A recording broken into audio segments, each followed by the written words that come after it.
ఈరోజు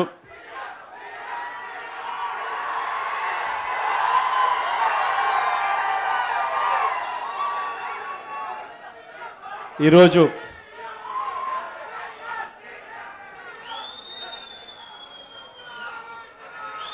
ఆంధ్ర రాష్ట్ర చరిత్రలో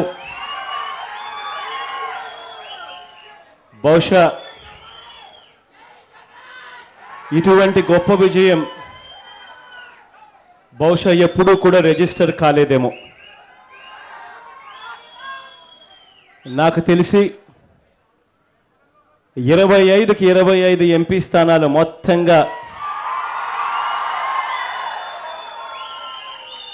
రావడం, 175 నియోజకవర్గాలకు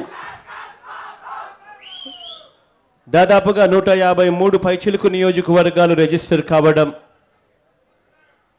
బహుశా ఆంధ్ర రాష్ట్ర చరిత్రలో ఇది ఒక నూతన అధ్యాయం.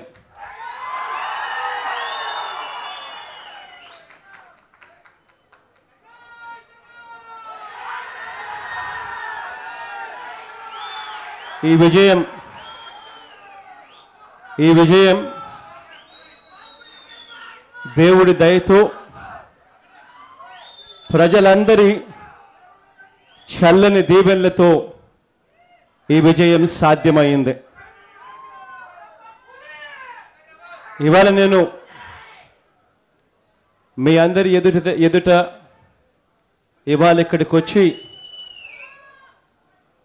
నిల్చొని మాట్లాడగలుగుతా ఉన్నాను అనంటే నిజంగా అది నా అదృష్టము అని చెప్పి, అది దేవుడి దయ, మీ అందరి చల్లని దీవెనలు అని మాత్రం గర్వంగా కూడా చెబుతాను. ఈ విజయం నా మీద ఉన్న బాధ్యతను ఇంకా పెంచుతుంది, నా మీద ఉన్న విశ్వాసాన్ని ఇంకా పెంచుతుంది. ఈరోజు ఎన్నికల్లో ప్రజలు ఓటేశారు అని అంటే అది విశ్వసనీయతకు ఓటేశారు.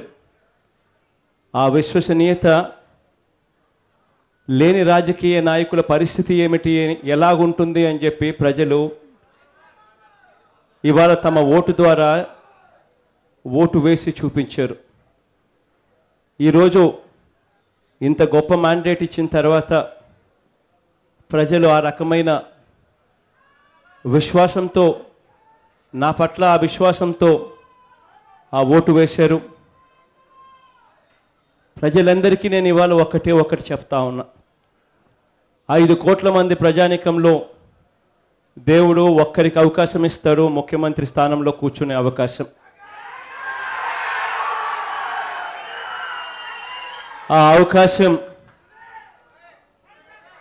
ఆ వ్యక్తికి వచ్చినప్పుడు, ఇప్పుడు ఆ అవకాశం దేవుడి దయతో మీ అందరి చల్లని దీవెనలతో నాకు వచ్చింది, నాకు ఇచ్చారు.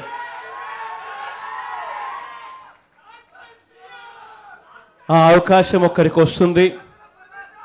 ఒక్కరికి వచ్చినప్పుడు గవర్నెన్స్ అంటే ఏమిటి, గొప్ప గవర్నెన్స్ అంటే ఎలా ఉంటుంది అన్నది నేను ఇవాళ చెప్తా ఉన్నాను. 6 నెలల నుంచి సంవత్సరం లోపే జగన్ మంచి ముఖ్యమంత్రి అని చెప్పి మీ అందరితో కూడా అనిపించుకునేట్టుగా నా ప్రతి అడుగు వేస్తానని మాత్రం ఖచ్చితంగా మీ అందరికీ నేను ఇవాళ మాటిస్తా ఉన్నా. మరొకసారి నా మీద ఈ విశ్వాసాన్ని ఉంచినందుకు పేరు పేరున ఆంధ్ర రాష్ట్రంలో ఉన్న ప్రతి అక్కకు, ప్రతి చెల్లెమ్మకు, ప్రతి అవ్వకు, ప్రతి తాతకు, ప్రతి సోదరుడికి, ప్రతి స్నేహితుడికి హృదయపూర్వకంగా 2 చేతులు జోడించి పేరు పేరున హృదయపూర్వకంగా కృతజ్ఞత తెలుపుకుంటా ఉన్నాను. Thank you.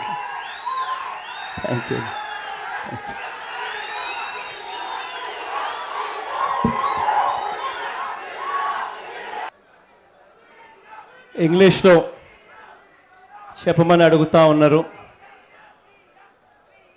ఇవాళ నేను ఎలా తల్లి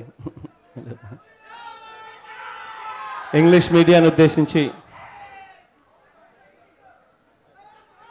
ఒకటి చెప్పాలి. The mandate what our people of Andhra Pradesh had given, a resounding victory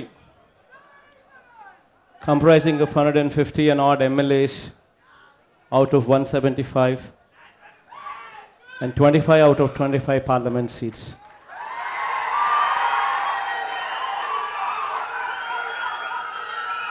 Probably this kind of victory was never seen in the state of Andhra Pradesh.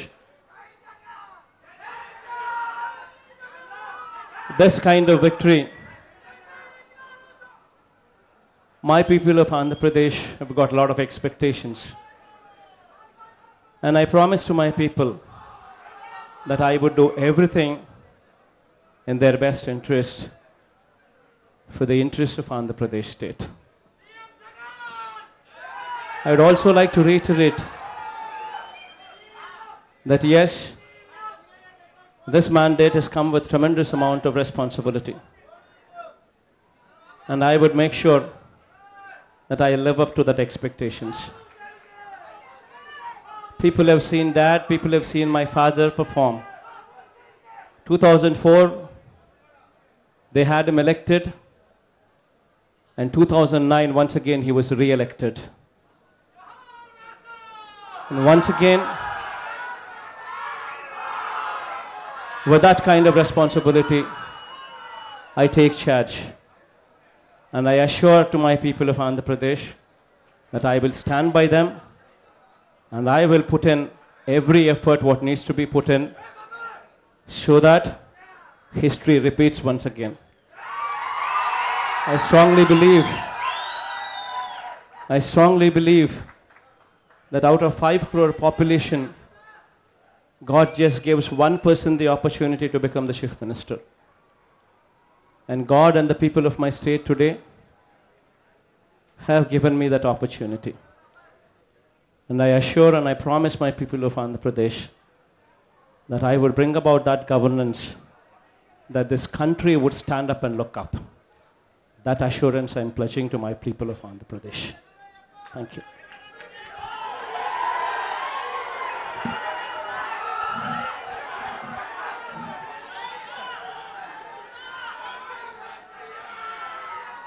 మొదటి సంతకం ఏం పెట్టబోతా ఉన్నారు అని చెప్పి అడుగుతా ఉన్న పరిస్థితుల్లో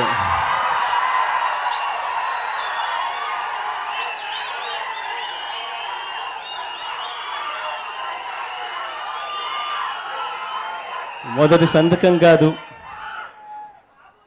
నవరత్నాలు అన్నది నేను గట్టిగా నమ్ముతా ఉన్నా.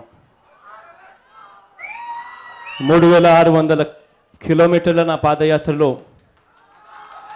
ప్రజలు పడిన కష్టాన్ని చూశా, ప్రజలు చెప్పిన బాధలను విన్నాను. ఆ ప్రతి ఒక్కరికి నేను ఇవాళ హామీ ఇస్తా ఉన్నాను. నేను చూశా, నేను విన్నా, నేను ఉన్నా అని మాత్రం ఖచ్చితంగా ఇవాళ ప్రతి ఒక్కరికి హామీ ఇస్తా ఉన్నాను.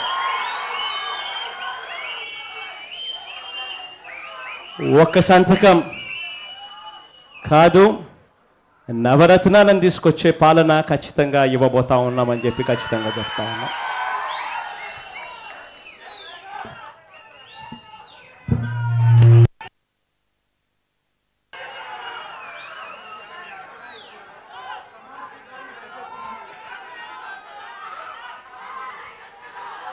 ప్రమాణ స్వీకారం ఇక్కడే విజయవాడలోనే జరుగుతుంది.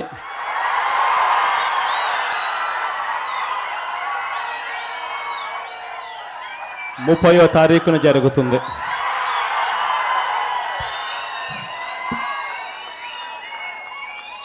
రాష్ట్ర ప్రజలందరికీ ధన్యవాదాలు. శిరస్సు వంచి నమస్కారాలు తెలియజేస్తున్నా. ఎందుకంటే నా సుదీర్ఘమైన రాజకీయ యాత్రలో ఈ 5 సంవత్సరాలు చూసిన ప్రభుత్వాన్ని నేను ఎప్పుడూ చూడలేదు. ఒక రంగమని కాదు, ఒక వ్యవస్థని కాదు, ప్రజాస్వామ్య వ్యవస్థలన్నీ ఏ విధంగా ఇబ్బంది పడ్డాయో, ఏ విధంగా నిర్వీర్యం చేశారో మనం అన్ని చూశాం. అయితే మా ధ్యేయం ఒకటే, ప్రజలు గెలవాలి, రాష్ట్రం నిలబడాలి.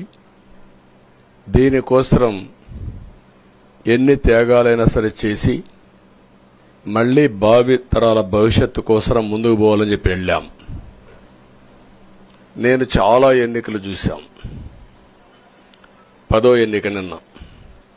అంటే ఇన్ని ఎన్నికలు చూసినా, అంటే ఎన్నికలు చూడడమే కాకుండా ఈ ఎన్నికలన్నీ at the helm of affairs ఉండి ఎప్పటికప్పుడు సమీక్షలు గాని ఇవన్నీ నిర్వహించడం కూడా చేశాం.